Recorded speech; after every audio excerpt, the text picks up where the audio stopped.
avons vu que la sagesse donne le discernement. Et nous avons vu que devant les carrefours, on a besoin de la sagesse. Et aujourd'hui, on va voir la récompense de la sagesse. Les versets de base que les plans nous avaient proposés, c'est le livre de 2 Corinthiens, chapitre 9, verset 8, qui dit « Dieu peut nous combler, Dieu peut vous combler de toutes ses grâces, afin que vous possédez toujours à tout point de vue de quoi satisfaire à tous vos besoins. » Et la Bible dit encore ailleurs que Dieu pourvoira à tous vos besoins selon sa grande richesse.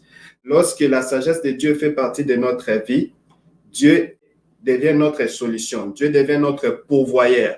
Dieu est là pour nous combler de toute forme de bénédiction. Et quand on parle de bénédiction, la bénédiction, nous devons savoir que la bénédiction n'est pas seulement spirituelle. Parce que la bénédiction, le mot bénédiction veut dire les bonnes choses, vous voyez, dire des bonnes paroles. Mais une bénédiction spirituelle peut devenir aussi matérielle et physique. Parce que c'est du spirituel que proviennent tous les matériels, les révélations, les pensées, ainsi de suite.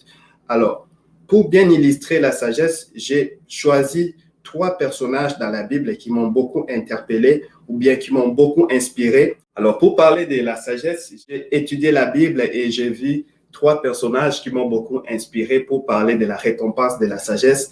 Le premier personnage, c'est une dame, c'est une fille qui avait été déportée d'Israël vers un autre pays. En fait, là, je veux vous parler de l'histoire de Naaman. Comme la Bible dit, Naaman, c'était un chef d'armée du roi de Syrie. Et c'était un homme puissant, il était honoré, il était très apprécié du roi. Mais malheureusement pour lui, il avait la lèpre. Et à l'époque, la lèpre, c'était une maladie vraiment grave qui n'avait pas de médicaments comme tel. Donc, je peux comparer la lèpre à ce que nous vivons actuellement, bien sûr, de la COVID. Et dans la maison de ces généraux, dans la maison de ces chefs d'armée, il y avait une fille qui avait été déportée pendant que la Syrie avait fait la guerre en Israël. Alors, il y avait certains esclaves qu'ils avaient pris avec eux. Et parmi les esclaves, il y avait une jeune fille qui était prise comme esclave, mais qui travaillait dans la maison de Naaman comme servante. Et cette dernière a parlé à la maîtresse, c'est-à-dire à la femme de Naaman. Elle a dit, écoute, moi je connais un prophète, je connais un voyant.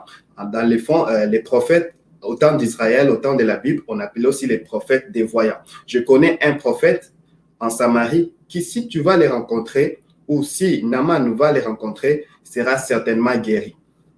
Ça, c'était un conseil que la jeune fille avait donné. C'était une recommandation. Et Naaman, quand il a entendu cela, il a demandé l'autorisation au roi de Syrie qu'il appréciait. Et le roi de Syrie lui a donné l'autorisation d'aller voir les prophètes, qui est le prophète Élisée. Alors, Naaman, dans sa tête, il se disait, quand je vais voir ces prophètes vont m'accueillir comme l'envoyé du roi, les chefs de l'armée, tout ça. Mais ce n'est pas ce qui était arrivé.